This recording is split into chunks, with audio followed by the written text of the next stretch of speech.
everyone, it's Megan Trapp with Hurrdat Marketing. I'm so excited about today's episode. I have Ross, our SEO director, and Bailey, our content director, and we are going to nerd out about Google's algorithm. So tell me, what happens when you do a search? Break it down for me. So obviously Google is a really smart search engine. It has billions of pages. And so when you enter your search phrase or your query, in a fraction of a second, Google will go and search. Think of it as a library, like a huge library of billions and billions of pages. In a fraction of a second, it's going to pull back the most relevant pages for that query. And it's super smart in the way that it does it. It can be done so quickly because they have multiple data centers around the world. So if you're doing a search like here in Omaha, there'll be a data center within a couple hundred miles, if not closer. So it's not having to travel to the other side of the world to bring back that data.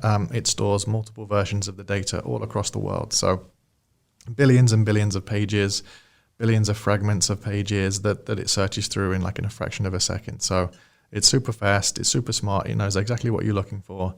Even if your query really doesn't make sense to most people, it makes sense to Google. Awesome. Yeah. What's it looking at? So when there's all these pages, what about these pages is it really indexing to give you the right answer? So it's looking at things like the relevance of those pages to what you're searching for, and the meaning of your search, like the intent. What is the intent of your search? What is it you're looking for? So it's looking at those kind of things. And then it will assess your website in terms of the quality of the content, the usability of the web pages, the speed of which those web pages are loading, the context of those web pages too, because there's a lot of things that can mean something else. So the word change can mean several different things. It could be a loose change in your pocket, and it could be the change in the weather, or it could be a million different things. So Google really does a great job of processing the language and understanding what it is that you're trying to search for. Mm-hmm. It's also pulling, when Ross says content, it's not just pulling text from websites across the web, obviously. It's also pulling photos, videos, all kinds of other types of content. Yeah, and I think that's a good point because, what we're talking about today is the Google search algorithm, because there's a separate algorithm for paid search, the ads that are served up at the top. There's a separate algorithm for the local search pack, like the maps and the Google My Business pins in the middle. So they all have similar features at some level, but because they're all trying to serve the right answer, but they are actually different algorithms. So the search result pages are built of tens of different kind of sections. Back in the old days, there used to be ads and there used to be organic search. That would be it. Now, when we look at the SERPs, we've got different features. There's image carousels, there's video carousels, there's local packs, there's featured snippets, there's people also ask sections. Yes, ads are still there, but they're now at the top and in the bottom, so they're kind of either at the forefront or at the very end, whereas they used to be along the side, so everywhere you look there was ads. But in saying that, most of those SERP features that I mentioned, local packs or the carousels, will also now include ads too. So they're not just situated at the top or the bottom, they're actually scattered throughout. And that's making the organic search much more difficult because we don't have the visibility that we used to have when we were optimizing websites, because we had those 10 blue links and they were prominent. You could see them. You would do the search and on the screen you'd have the 10 blue links. Now you do the search and on the screen you've probably got 2. And you have to scroll down to see the rest of them.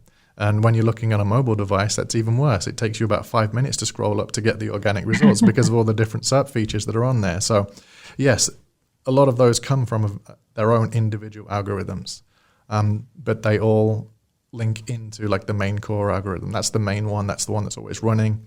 But yes, a lot of the other things are displayed because they have their own kind of side algorithms that help to generate that content on the SERP result pages. Well, yeah, and because the bottom line is Google wants to answer the question the best in the best way, in the best like form of content. So if that's showing you a video, if that's showing you a local business, if that's showing you a website, if that's showing you a people also ask, or like an FAQ, that like drop down rabbit hole that you can go down. It's just trying to give you the right answer so that, of course, I mean, obviously Google has the majority, like way past the majority of search share, market share, but they want to keep it that way and monetize it. So it makes sense that they're super smart. And oftentimes it's multiples options that are displayed. It's not just a single option. Like Google has an option for everything. So you do a search, you'll get a video, you'll get images, you'll get organic, you'll get people also ask. You'll get all of those search features on the vast majority of the searches that you do. So what are some of these things for you, Bailey, that are important to consider or optimize around when we're talking about creating content that is SEO friendly or like optimized? Yeah, I think it's exactly what I was kind of touching on earlier. Just the fact that there are so many different types of content now. Really, if you want to play kind of the full hand with Google, you need to have written content, visual content, video content, voice search optimized content, local intent content. It's just a matter of like combining all of these different channels and these different approaches to content that can help you be more visible based on whatever Google decides to show in that particular search engine results page based on the search query. Because obviously we know if you're searching for a recipe, you're more likely to get visual content or video content specifically for recipes versus a post with a link that goes to the recipe itself. So it kind of just depends on what it is. And we have to approach each piece of content and the audience differently depending on like what the subject matter is. Yeah, and I think that's a good point too. Two things come up for me is like, what if you and Ross were to do the same search, you're going to get different results because you guys have different search history and you're like engaging with different type content. So it's like important to understand that we've had clients ask us like, hey, I'm doing the search and I'm not coming up. And it's like, okay, there's so many things that go into a search, your proximity, what your search history is, like the personalization, and like what keyword are you using or what's your search phrase? Yep. So it's not just like, hey, I'm optimized. It's what audience do you want to reach? And then how are they searching? Can you kind of expand on that, Bailey? Like when you're doing keyword research, like what are you looking at to target? Like, I mean, if I wanted to be found for, I don't know, restaurant, it's a lot more competitive. So how do we kind of find that sweet spot? Yeah, so obviously we want to know, like, if you're the restaurant, who your target audience is. I'm assuming it's a local audience because you're not going to be pulling in people from out of state, like, hey, come to dinner tonight. So the biggest thing we're going to look at is optimizing around local intent there. So best restaurants near me, best restaurant in Omaha, Italian restaurant in Omaha, whatever it would be. Focusing on the specific type of food that you serve, the service that you offer, and then the local area. So as we're doing research there, we're looking at keywords and search phrases with a local term attached to it. That's more likely, it's more likely that you'll show up for that term if you are optimizing for your local area. Yeah, that's right. Don't bite off more than you can chew. I mean, I think what we've also seen is there's like really large industry players. And so if you're trying to be like Allstate and you're a local insurance agent, you have to set the correct expectations. Okay, you probably won't beat out Allstate. They have like bottomless pockets for advertising and for SEO and for optimizing their site. But how can you be found when someone's looking for the local Allstate agent? And that's you. And so how do you build your brand around that and your like your own page that's about you and how to contact you and what like listings you have or whatever. Yeah, and it goes back to one of the points Bailey just made about optimizing for locality, for the local intent. Trying to go up against the big boys, you're not going to win, especially like Allstate or whatever it is. But a lot of the time you can look for some of the more longer tail keywords that maybe have a little less search volume, but they're much easier to rank for. And putting together like a bunch of those, so like 10 of those long tail keywords can often bring you more traffic than trying to attain that single keyword that is a head term that has the most search volume, because they're the ones that the big boys are optimizing for. And they, like you say, they have bottomless pockets. So part of the strategy is looking at some of those longer tail keywords that you can actually rank for, trying to get a strategy around those and building out pages that use that longer tail effect to try and get the traffic, whereas trying to throw your eggs into one basket and try and rank for that head term, it's not going to be a sustainable strategy for a smaller, more localized business. And what Ross was saying too about the more competitive keywords, what he means by that is based on monthly search volume, the more monthly searches a keyword gets, the more competitive it is. So if you are just looking for insurance company, that keyword probably has hundreds of thousands of searches, possibly millions. Yep. Whereas adding like affordable insurance company in city state is a longer keyword that has fewer monthly searches because it's more specific to a local area and a particular intent. So it's easier to show up for terms like that. Exactly. Yep. And because it's super relevant, you know, if you're like one of 10 instead of one of 10,000, you have like a higher probability of getting that view or that click.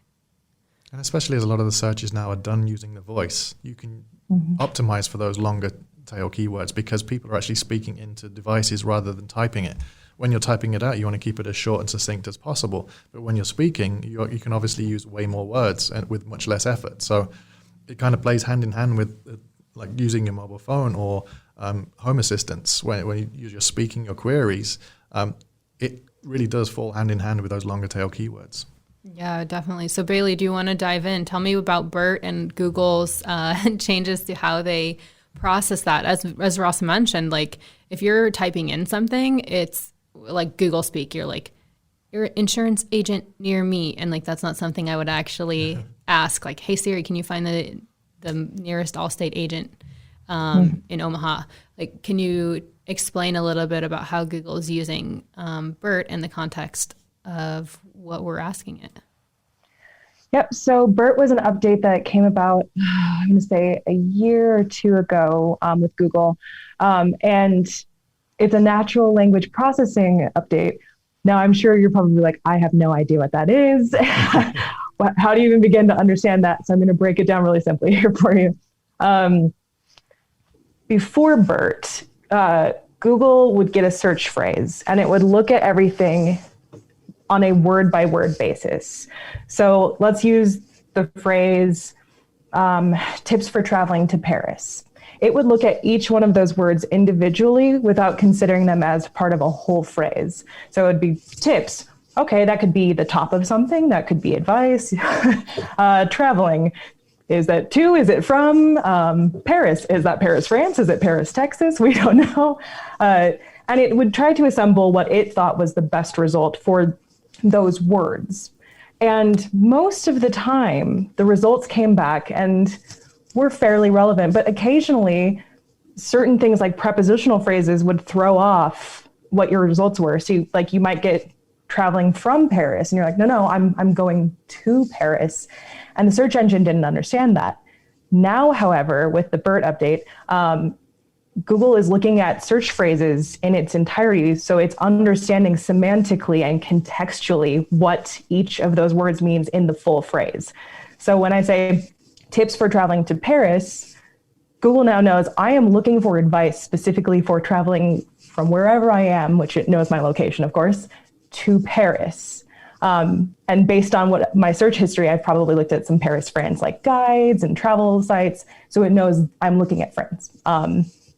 And it's fascinating that it's doing this because it's essentially the AI is learning language the way that we understand it. We understand everything by context. A single word, as Ross pointed out with change, could mean anything. But when it's in a whole phrase, you get more of an idea of what the intent behind it is. And that's what's fascinating about like optimizing, especially for what we just talked about with voice search. Like full phrases are now being used to pull information. So if I ask Siri or Alexa or Cortana, any of the voice assistants, like, what temperature is it today? That phrase tells the search engine and the algorithm what is a question is a state of being. Temperature is my thing I'm looking for. And today has given it a time parameter. So it's understanding that in the whole context of what I want. And it gives me the best result for that, which is telling me what the temperature is today.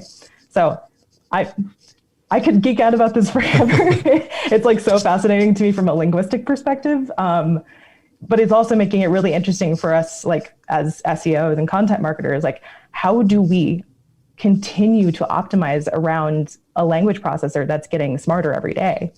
Well, I think you brought it to a good point. Like you're optimizing around the intent and not just like keyword stuffing, like, okay, we need tips and we need Paris in this article. It's like you're building content around the sentiment, around the like context of what somebody might be looking for if they were looking for tips to traveling to Paris. Awesome. What other factors do you see changing? Like it's 2021 now. Google's always dropping new algorithm changes, like daily. Yep. I know runs, but what are your thoughts on what's in store this year? Well, certainly for me, page experience, user experience is going to be key for this year. Google's already announced that in May, what they're terming page experience is going to be part of the core algorithm. And what that means is basically how people actually interact with your site is going to be measured. So how long does the page take to load? How long does the person stay on the page? Do they interact with the page or do they just scroll? Do you have interactive features on that page? Do you answer the intent? Are people staying there long enough or are they bouncing back to the SERPs to find the next answer? So the user experience and the page experience is going to be key. The major update on that, UX has always been important, but the major update on that is now speed.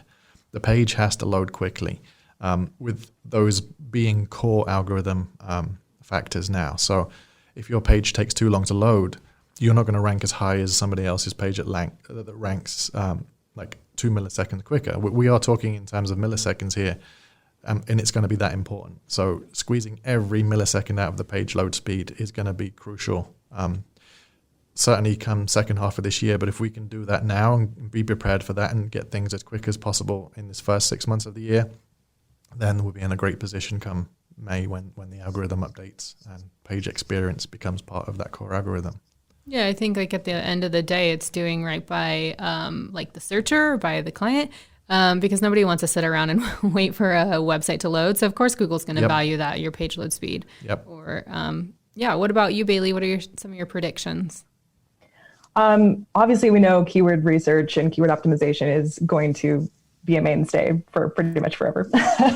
But I think it was back in late 2019, Google updated their algorithm to really prioritize topical authority as well. So if you are not an authority on a topic, no matter how well you optimize your content, you're probably not going to show up in those results. It has to be relevant to what you do. So, if using Hurrdat as an example, like Hurrdat marketing, we can talk about marketing topics all day long. We can optimize for that. We're great.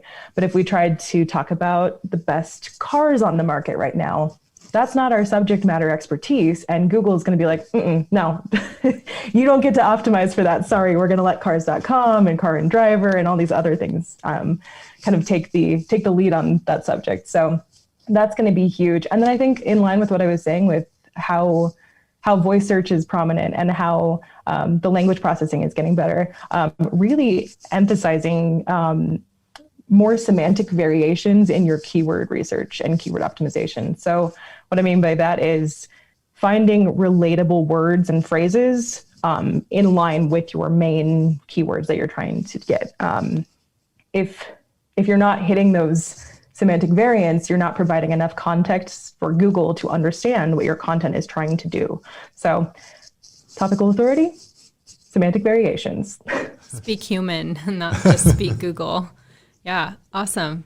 Well, anything else you would want to leave other marketers with or other business owners? I think the other thing to really call out this year in terms of Google is the fact that come March, every website will be assessed using the mobile crawler, using the mobile index. If you don't have a mobile presence, you're going to be losing out on valuable rankings because Google will be looking everything through a mobile microscope. So it's imperative that you have like a mobile presence of your website now, like yesterday. Yeah, and mobile, I know, right? And mobile friendly is different than like mobile optimized, Correct. which I think is like a little bit confusing for business owners sometimes. So. Yeah, you can have a mobile presence, but it may not be optimized for mobile devices. You may be still displaying the same image you're displaying on the desktop device, which is 10, 20 times bigger than what you need to be. Yeah. So my favorite is click to call. I'm like, I'm on my phone, like make the button allow me to call. Yep. Pop-ups too are the other ones that I just visited a website the other day, like speaking from the user perspective, where it was not mobile optimized, and I was trying to scroll and so many different things were popping up, and I was like, I'm sure this works great on the desktop, but on mobile, this makes my experience so much worse. Which is, again, another signal to Google's algorithm. Please don't show this website to anyone else. It's so frustrating. And then I guess it knows when you go back to search results and pick someone else. So it's like, oh, yeah, never mind. Bailey didn't like that. We're not going to show that one again. That's exactly what I did too. Yeah, awesome. Well, thank you guys so much for sharing your expertise. I love it. So I'm sure if we have any questions, let us know in our social channels. And thanks, Ross. Thanks, Bailey, for joining. I really enjoyed our conversation. Be sure to like and subscribe wherever you get your podcasts. I've Heard That is a part of the Hurrdat Media Network. For more information, follow Hurrdat on Facebook, LinkedIn, Twitter, or Instagram, or visit hurrdatmarketing.com. A Hurrdat Media Production.